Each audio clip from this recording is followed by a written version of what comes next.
Hello students. In the last class and last video we have seen about uh, parallel lines and its transversal. Now let's learn more about it. And today we are going to study Axiom 6.3 and Axiom 6.4 Lines and Angles Chapter 6 Class 9 Mathematics. Now you know about axiom? The basic facts which are taken for granted without any proof. जिसको proof की कोई जरूरत नहीं होती वो axioms कहलाते हैं. तो दो एग्जाम हमको पढ़ना है. और फर्स्ट क्या है 6.3 if a transversal intersect two parallel lines then each pair of corresponding angles is equal. अगर ट्रांसवर्सल दो पैरेलल लाइंस को इंटरसेक्ट कर रही है तो करस्पॉन्डिंग एंगल्स क्या होते हैं? इक्वल होते हैं. तो सी बना लेते हैं. ये एक्सियम है, इसको प्रूव करने की जरूरत है नहीं, सिंपली हमको शो करना है. So this are the two parallel lines और एक ट्रांसवर्सल इसको इंटरसेक्ट करना है. Let's make one transversal. This is a transversal. Then each pair of corresponding angles. कितने पेयर्स होते हैं करस्पॉन्डिंग एंगल्स के? 4 पेयर्स होते हैं.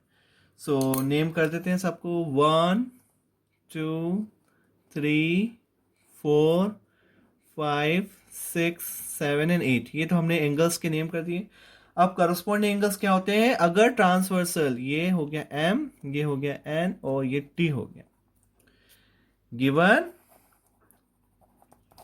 M is parallel to N and T is a transversal, then each pair of corresponding angle is equal. Then तब exam से क्या होगा? Then अब निकालते करस्पॉन्डिंग एंगल. तो कौन कौन से थे? 1 और 5. Then angle 1 equals to angle 5. Then 4 equals to 8. Angle 4 equals to angle 8. Then angle 2 equals to angle 6.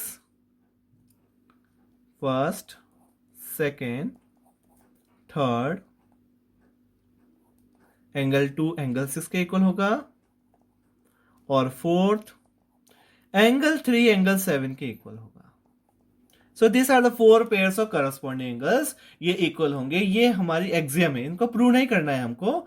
ये आर इक्वल ओनली. अगर दो लाइंस पैरेलल है और ट्रांसवर्सल इसको इंटरसेक्ट कर रहा है तो करस्पॉन्डिंग एंगल सारे क्या होंगे? इक्वल होंगे. ये थी एग्जाम 6.3. अब इस एग्जाम 6.3 का एक और नाम है, इसको नाम बोल सकते हैं करस्पॉन्डिंग एंगल एग्जाम भी बोल सकते हैं हम. Corresponding angle exam. और इसका हम यूज करके बहुत सारी थ्योरम को प्रूव करेंगे. ये जो आपने करस्पॉन्डिंग एंगल्स एग्जाम पढ़ी है, इसका यूज करके हम थ्योरम को प्रूव करेंगे बहुत सारे. अब आता है नेक्स्ट एक्सियम 6.4. क्या है? इसी के कन्वर्स है एक्सियम 6.4. और देखिए क्या है. If a transversal intersects two lines such that a pair of corresponding angle is equal, then the two lines are parallel to each other. और इसी की कन्वर्स कौन सी है? एक्सियम 6.3 की कन्वर्स है एक्सियम 6.4. इसमें इतना दे रखा है कि करस्पॉन्डिंग एंगल्स इक्वल होते हैं तो लाइंस क्या हो जाती है? पैरेलल हो जाती है. तो वापस से एक बार बना लेते हैं ताकि आपको क्लियर हो जाए ये term. Two parallel lines. Let's make again 2. और ये दो पैरेलल लाइंस और ये हो गया हमारा ट्रांसवर्सल.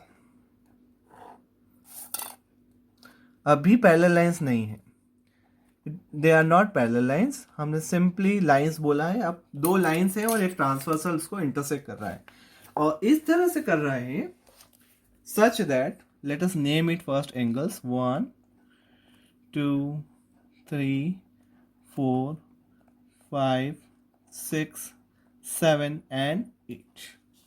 What is given? अब हमें क्या गिवन है? हमें गिवन है एनी वन पेयर. कोई भी एक पेयर, जरूरी नहीं चारों पेयर इक्वल हो. अगर एक पेयर इक्वल होता है करस्पॉन्डिंग एंगल का तो चारों अपने आप ही हो जाएंगे. Given angle 1 equals to angle 5. Then तब क्या होगा? देन इसका नाम देते हैं M, ये N और ये ट्रांसवर्सल को T. Then M is parallel to N. तब M N के पैरेलल हो जाएगा. ओके. अब कोई भी एक पेयर होना चाहिए, any one pair given. So if any one pair of corresponding angle,